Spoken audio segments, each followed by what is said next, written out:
पहले एक कविता को तेलुगु में आपको सुनाऊंगा ताकि तेलुगु की भाषा की सुंदर आवाज़ से आप परिचित होंगे।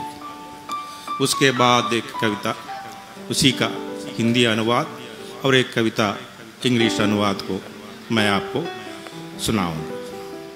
पहले कविता तेलुगु में सुनिए, कुछ समझ में नहीं आएगी, फिर भी उस भाषा के शब्द की మధురిమ को పకడి। ఒక వార్త చెప్పండి, ఎవరైనా ఒక వార్త చెప్పండి, వాళ్ళంతా ఇళ్లకు చేరుకున్నారని, అక్కడేమీ విస్తళ్లలో జీవితం వేడిగా పొగలు కక్కదు, అక్కడ కూడా చెంపల మీద చీకటినే తుడుచుకోవాలి, చీకటి పొట్టలో మోకాళ్ళు పెట్టుకొని ముడుచుకోవాలి, అయినా వాళ్ళు ఇళ్లకే పోవాలి, ఆకలితో చచ్చినా అక్కడ కనీసం శవాలను గుర్తుపట్టే మరికొన్ని శవాలుంటాయి। స్క్రీన్ మీద జాలువారే ఈ డిజిటల్ కన్నీళ్ల కంటే కొన్ని తడి నీళ్లైనా వారి ఆత్మలకు అక్కడ తగిలే అవకాశాలుంటాయి। ప్రసంగాల అట్టహాసాల ప్రహసనాలతో పేదరికాన్ని తరిమి కొట్టలేమని మనకంటే వాళ్ళకే బాగా తెలుసు, వాళ్ళకి చాలా తెలుసు। ఇక్కడ ప్రతిదీ ఎన్నికల ప్రచారమేనని, మృత్యువు కూడా ఒక బ్యాలెట్ పత్రమేనని వాళ్ళకు బాగా తెలుసు, అయినా వారు పోదామనుకుంటున్నారు ఇళ్లకు, తమ సజీవ మృతదేహాలు తలదాచుకునే సమాధుల్లోకి। ऐसी कुछ चलेगी कविता तेलुगु में, लेकिन इसकी अनुवाद हिंदी में मैं सुनाऊंगा। आपको याद होगा कोरोना के पैंडेमिक के समय में हजार लाखों प्रवासी मजदूर अपने गांव की ओर बढ़ रहे थे नंगे पांव। रोज टीवी में हम देख रहे थे। हमको एक संदेह था, ये सब घर पहुंच गए, सही ढंग घर पहुंच गए कि नहीं पहुंच गए। इसी पर ये कविता है। कोई एक खबर सुनाओ, कविता का शीर्षक, कोई एक खबर सुनाओ, वे सब घर पहुंच गए हैं।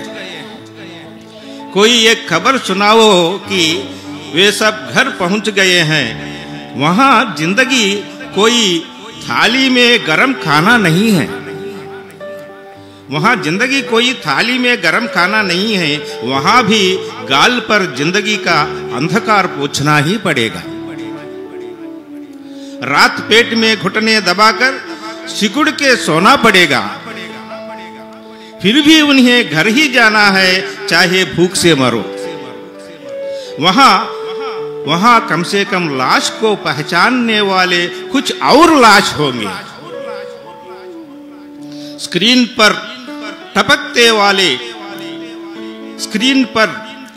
टपकने वाले इन डिजिटल आंसुओं की तुलना में वहां कुछ गीले पानी से उनकी आत्मा को छूने की अधिक संभावना है। वे हमसे बेहतर जानते हैं कि अतिशय भाषणों के तमाशे के साथ गरीबी को मिटाया नहीं जा सकता। यहाँ सब कुछ चुनाव प्रचार है, यहाँ मौत भी एक मतपत्र है। फिर भी वे जाना चाहते हैं या तो घर को या फिर अपने सजीव शव को छुपाने समाधि में। कोई तो एक खबर सुनाओ कि वे सभी घर पहुंच चुके हैं। हर कोई अपने सर पर एक देश लेकर अंधाधुंध कहीं चल पड़े हैं। अगर पूछो उनसे कि वे किस देश के हैं, बताएंगे इसी देश के हैं। पूछो कहां जा रहे हो, कहेंगे अपने देश को। हम किस लव से उनको मार्ग दिखाएंगे,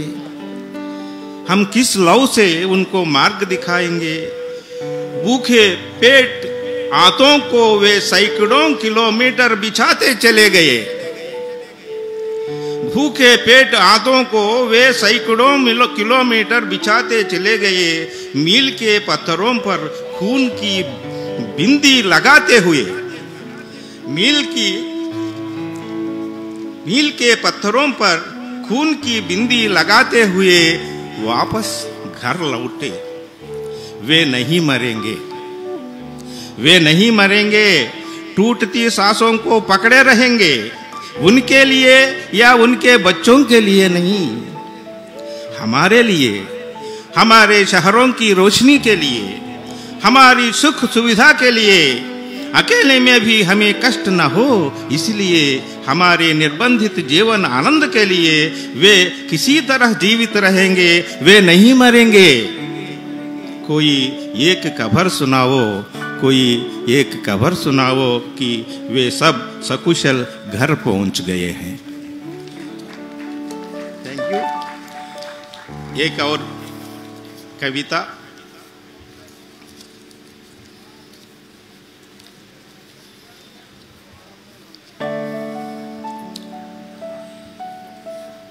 माँ, बाप और एक साइकिल।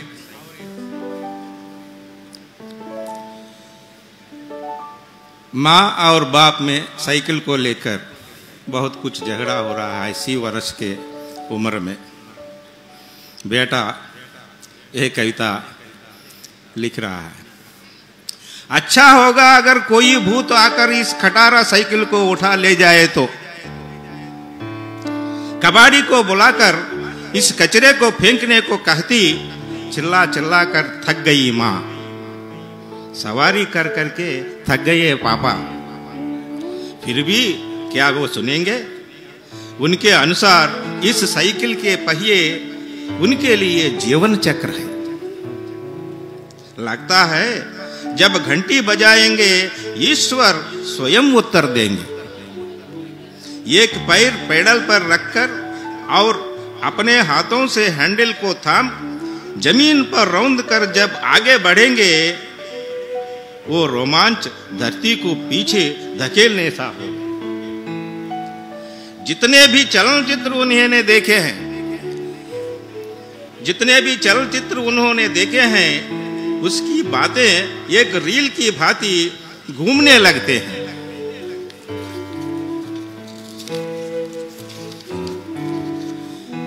जैसे पहियों में लगे स्पोक।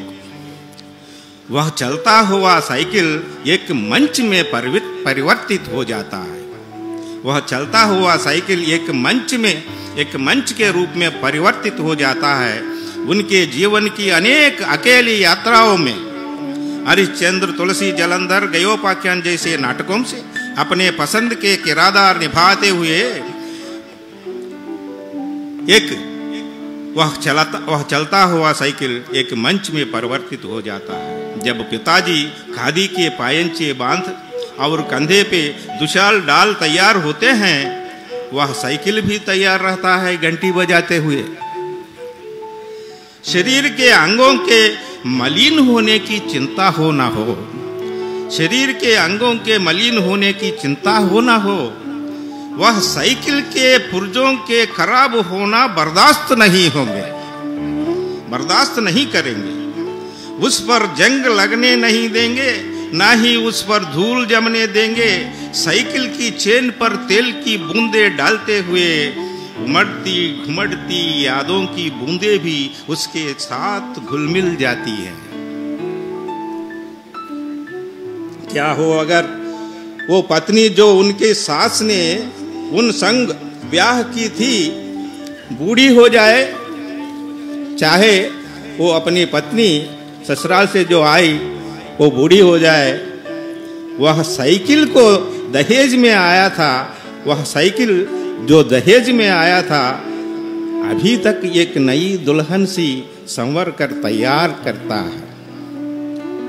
इसीलिए माँ कुड़ती भुनभुनाती रहती है। एक मैं हूं जिसने परिवार को संभाल रखा है, लेकिन वो है जिसके संग मजे में घूमते रहते हो। माँ कहती है यह साइकिल नहीं मेरी सौतन है। माँ कहती है यह साइकिल नहीं मेरी सौतन है। और पिताजी सुनकर अनसुना कर देते थे। जब भी उनसे पूछूं, एक 80 वर्षीय बुजुर्ग को साइकिल की क्या जरूरत है? जब भी मैं उनसे पूछूं, एक 80 वर्षीय बुजुर्ग को साइकिल की क्या जरूरत है, वह कहते हैं, इस हीरो साइकिल ने मुझे हीरो बना दिया। जब पिताजी कुल्लेरू झील को पार कर खेतों पर जाते थे, तब यह साइकिल उनका संबल होता था, जो उनके बोझिल जीवन का बोझ उठाता था बिना किसी अपेक्षा के। कितनी जगहों पर साथ गए, कितने दुख बांटे इसके संग, कितनी चांदनी बरसाई इस पर। वह साइकिल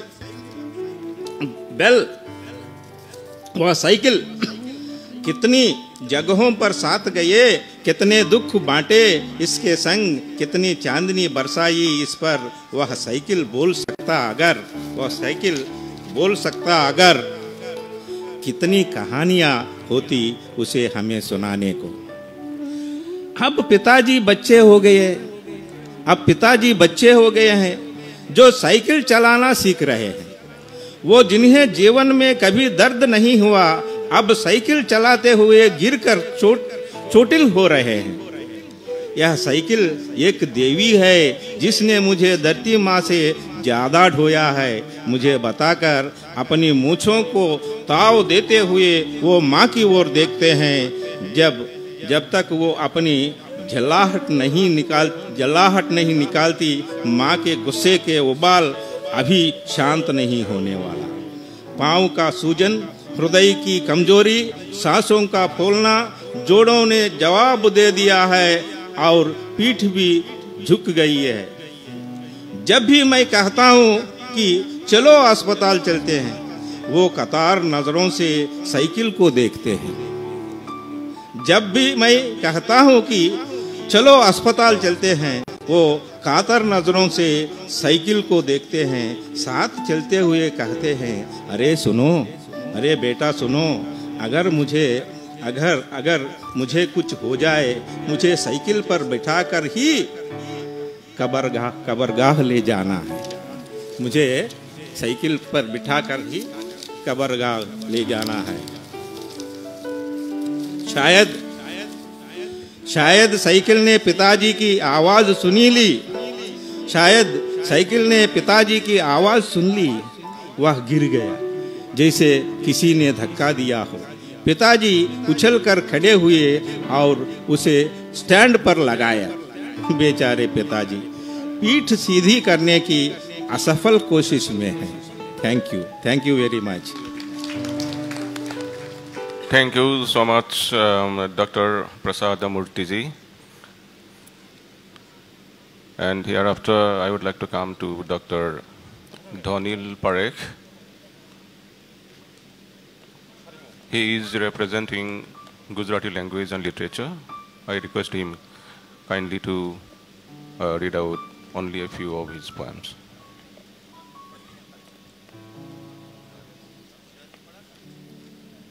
सभी को नमस्कार। कोकराझार की इस भूमि को भी मैं प्रणाम करता हूँ। शायद गुजरात गांधीनगर से मैं अकेला ही गुजरात को रिप्रेजेंट कर रहा हूँ। 2 कविताएं अपनी आपके सामने प्रस्तुत करूँगा। दोनों कोरोना के अनुभव पर ही लिखी हुई है। पहले गुजराती में एक कविता पढ़ूंगा, फिर उसका हिंदी ट्रांसलेशन। आप में से कितने लोग कोरोना के वक्त रैपिड टेस्ट कराने के लिए लाइन में खड़े रहे होंगे पता नहीं है, मगर मैं 3 घंटे रैपिड टेस्ट कराने के लिए लाइन में खड़ा था। तो वो 3 घंटे जो मैंने गुजारे थे, उसी अनुभव की एक ये कविता है। पहले वो गुजराती में पढ़ूंगा, फिर हिंदी में। एक બીજાને દિલાસો આપતી આંખો કતારબંધ ઊભી છે, અંતર જાળવવાનો પ્રયત્ન કરતી। એકબીજાને દિલાસો આપતી આંખો કતારબંધ ઊભી છે, એક અંતર જાળવવાનો પ્રયત્ન કરતી। કોઈકની આંખો પ્રાર્થનામાં ઉપર ઉઠે છે, તો કોઈકની ચકોર આંખો કતારમાં વચ્ચે કોઈ આંખ ઘૂસી ન જાય એની તકેદારી રાખે છે. ભૂલે ચૂકે કોઈ આંખ ઘૂસણખોરી કરે તો પેલી ચકોર આંખો તરત રૌદ્ર રસમાં આવી જાય છે, જાણે હમણાં ત્રીજી આંખ ખુલશે. એક આંખને અચાનક ઉધરસ આવે છે, તરત બીજી આંખો અંતર વધારી દે છે. થોડી વારે બીજી આંખ છીંકે છે, બાકીની આંખોમાંથી તિરસ્કાર પ્રગટે છે. પોતાના અંગતે ચાહ્યાતા શ્વાસ, પોતાના અંગતે ખોયાતા શ્વાસ, પોતાના અંગતે, આવી બધી વાતો પણ આંખોમાં કરી લે છે. આંખો ઝીલે છે ધબકાર હોજી, આંખો બોલે છે ધબકાર હોજી, આંખોની ક્રીડા હોજી, આંખોની પીડા હોજી. કેટલીક આંખો મોબાઈલમાંથી દુનિયાભરની આંખોનું જ્ઞાન પ્રાપ્ત કરી રહી છે. ઓ અરે રે, આશ્ચર્ય ચિહ્નો એમની આંખોમાં ડોકાયા કરે છે. સવારથી કતારમાં ઊભી આંખો થાકી છે. ઉપરથી ગરમ દેવતાનો પ્રકોપ. પાણી બોટલના અવાજ તરફ કેટલીક આંખો વળે છે. પોતાનો નંબર ક્યારે આવશે એની પ્રતીક્ષા કરતી આંખો છાંયડો શોધી રહી છે. હવા પોતે ઝેરી બની જાય ત્યારે એને આંખોની શરમ નડતી નથી. હાથમાં ફરફરિયું લઈને બહાર આવતી આંખો હસે છે, રડે છે. જોકે રડતી આંખોની સંખ્યા વધતી જ જાય છે. કતારમાં આંખો ઉમેરાતી જ જાય છે. ઉમેરાતી આંખોની વચ્ચે મારો વારો આવે છે. હું કતારમાં છેક છેલ્લે સુધી નજર દોડાવું છું. એક પાડો ઊભો છે. અમારી બંનેની નજર મળે છે. એ ધીમે ધીમે અટ્ટહાસ્ય કરે છે. કતારમાંની આંખો અદૃશ્ય થતી જાય છે. અટ્ટહાસ્ય વધતું જાય છે. આંખો અદૃશ્ય થતી જાય છે. અટ્ટહાસ્ય, અદૃશ્ય, અટ્ટ, અદ્રુ, અ કતારમાં હવે पाड़ो ज छे। इसका अब हिंदी अनुवाद। एक दूसरे को दिलासा देती आंखें कतार में खड़ी है, दूरियां बनाए रखने का प्रयास करती। एक दूसरे को दिलासा देती आंखें कतार में खड़ी है, दूरियां बनाए रखने का प्रयास करती। किसी की आंखें प्रार्थना में ऊपर की तरफ उठती है तो किसी की चौकन्नी आंखें कतार के बीच में कोई दूसरी आंख घुस न जाए इसका ध्यान रख रही है। भूले से ही कोई आंख घुसपैठ करे तो वो चौकन्नी आंखें तुरंत ही रौद्र रूप धारण कर लेती है, जैसे कि अभी तीसरी आंख खुलेगी। एक आंख को अचानक खांसी आती है, तुरंत ही बाकी आंखें दूर हो जाती है। फिर दूसरी आंख छींकती है, बाकी की आंखों में तिरस्कार भर जाता है। अपनों के लिए ही चाहिए थी सांसें, खुद के अपनों ने ही खोई थी सांसें, खुद के अपनों की। ऐसी सारी बातें आंखों आंखों में कर लेती है आंखें धड़कनों को जी रही है, आंखें धड़कनों को पी रही है। आंखों आंखों की क्रीड़ा है, आंखों आंखों की पीड़ा है। कितनी ही आंखें मोबाइल में से दुनिया भर की आंखों का ज्ञान प्राप्त कर रही है। ओ अच्छा, जैसे आश्चर्य चिन्ह उनकी आंखों में दस्तक देते हैं। सुबह से ही कतार में खड़ी आंखें थक गई है, ऊपर से गर्मी के देवता का प्रकोप, पानी बोतल की आवाज की ओर कितनी ही आंखें उधर घूम जाती है। अपना नंबर कब आएगा इसका इंतजार करती आंखें छांव ढूंढ रही है। हवा जब जहरीली हो जाती है तो उसको आंखों की शर्म नहीं रहती। हाथ में कागज का वो टुकड़ा लेकर बाहर आती आंखें, हंसती है, रोती है। यहाँ रोती हुई आंखों की संख्या अब बढ़ती जा रही है। कतार में आंखें लगातार जुड़ती जा रही है। इन नई जुड़ती आंखों में मेरी बारी आती है। मैं कतार में बिल्कुल अंतिम छोर तक नजर दौड़ाता हूं। एक भैंसा खड़ा है, यमराज जिस पर बैठकर आते हैं वो भैंसा। मैं कतार में बिल्कुल अंतिम छोर तक नजर दौड़ाता हूं। एक भैंसा खड़ा है, हम दोनों की नजरें मिलती है। वो धीरे धीरे अट्टहास्य करता है। कतार में खड़ी आंखें अदृश्य होती जाती है। अट्टहास्य बढ़ता जाता है, आंखें अदृश्य होती जाती है। अट्टहास्य अदृश्य, अट्टहास्य अदृश्य। कतार में सिर्फ अब भैंसा ही खड़ा है।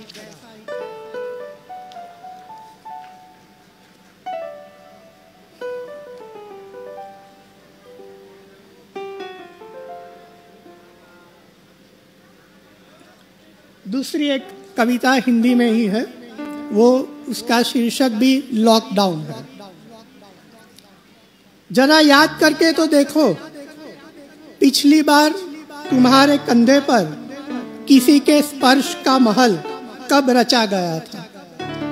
जरा याद करके तो देखो, पिछली बार तुम्हारे कंधे पर किसी के स्पर्श का महल कब रचा गया था। जरा याद करके तो देखो, हाथ मिलाने के बाद किसी के स्पर्श की गर्माहट कब महसूस हुई थी। जरा याद करके तो देखो, हाथ मिलाने के बाद किसी के स्पर्श की गर्माहट कब महसूस हुई थी। हाँ, याद तो ये भी करने जैसा है कि बिटिया की ललाट को प्यार से पिछली बार कब चूमा था। तुम्हारे प्रिय के आसपास स्पर्श का चक्र कब रचा था। ग्लव्स पहनी हुई उंगलियों ने किताब के सजीव पन्नों को पिछली बार कब छुआ था। कब ग्लव्स पहनी हुई उंगलियों ने किताब के सजीव पन्नों को पिछली बार कब छुआ था। ट्रैफिक सिग्नल पर फैलाई गई हथेलियों में सिक्का डालते समय अनजाने में हुआ वो स्पर्श कब रचा गया था। सिक्का डालते समय अनजाने में हुआ वो स्पर्श पिछली बार कब हुआ था। मैं स्पर्श के मामले में अंधा होता जा रहा हूँ। मेरे हाथ, मेरे होठ, मेरी सारी त्वचा अंध होती जा रही है। मेरे हाथ, मेरे होठ, मेरी सारी त्वचा अंध होती जा रही है। अब सब बंद है। Thank you. Thank you very much, Dhanil Parekh ji, for your beautiful Gujarati poems. Okay, no, sir? Oh. दा जोंहा मोनसे प्रग्राम गेजेराव हाबसननाय जादों, बे जाबाय बिजाब बेखेवनाय आरो सोरनिफ्राय दंथाय। Now actually we have come to know that the organizing committee is going to inaugurate a new book. Now they will conduct the session. Thank you, Chairperson. Now, as requested by Professor Indira Boro ma'am and Dirjojyoti ma'am, we are going to release their books. So I request both the authors to come on stage, and I request Aurobindo Wazir sir and Sri Thoren Boro sir to come forward, and Mitesh ji आप भी, रत्नेश्वर जी आइए, आगे आइए। सभी लोग आप लोग भी आ सकते, आइए एक फोटो शोटो हो जाए, कैमरा तैयार रहिए। So on this occasion of Kokrochhara Thunlayari Purba, on the second day and this fourth reading session, we are taking this opportunity to release the books written by Professor Indira Boro. So this Indira ma'am आप आगे आइए और उनका किताब है राइथाई हला. It's a prose collection by Professor Indira Boro ma'am. So I'd like to request Sri Toren Boro sir, President Boro Sahitya Sabha, and Mitesh Nirmohi ji to release the book.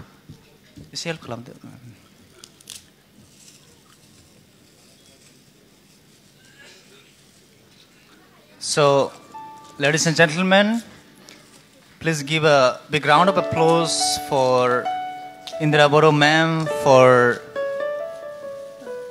writing and publishing this book and releasing this book on this occasion. The name of the book is Raitai Hala Jothai Bidang. Repeat that.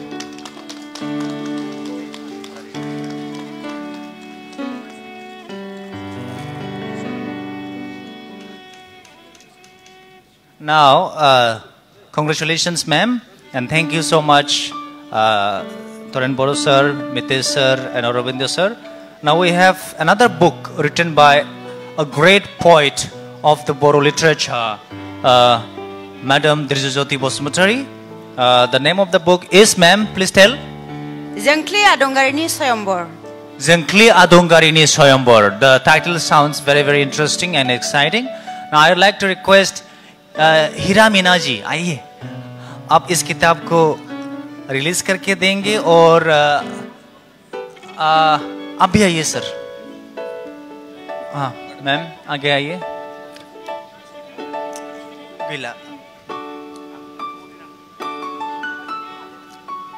तालियां होना चाहिए. And congratulations.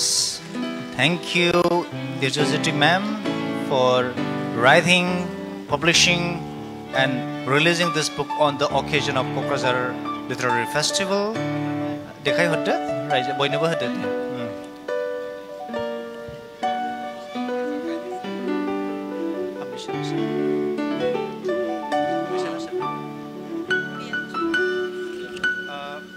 The book is written by Drizujoti Bosumutari and published by P.N. Bosumutari. So आप कुछ बोलना चाहते हैं sir? Okay, so camera वाला दे. Home they, madam please आपको सर सिगाङाव फै. आखाइ खबनानै हो रायजो राजा नोंथांमोन. बे गोथार बुब्लियाव गोथार मोनसे हाबाफारि जादों. बेयो जारिमिन जानानै थागोन आरो बे जारिमिना गोमोरनाय नङा. दा बेनिखायनो आं सानैबो लिरगिरि बिथां आरो सानैबो बिमा माहारि. So दो माएँ यहाँ पे ये दो किताब लाके आए हैं. ये एक हमारे लिए it's a precious a gift to the society. Thank you so much. Thank you everyone. Oh, another exciting information. Both of them are sisters. So two sisters, two authors, Anmol Ratan. Thank you.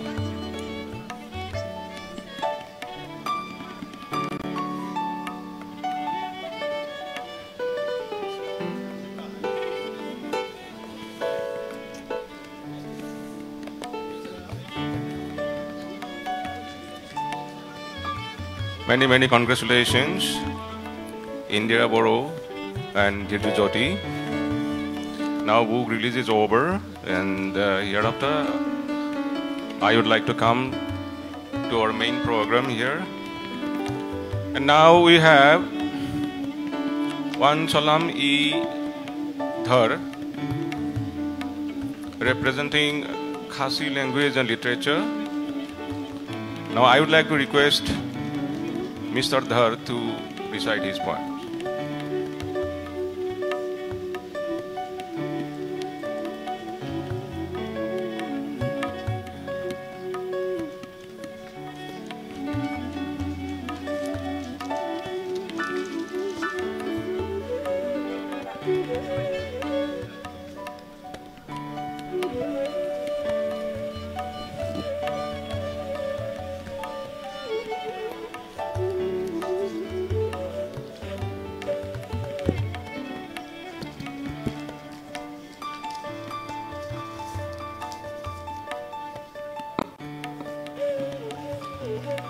Good afternoon to everyone. Respected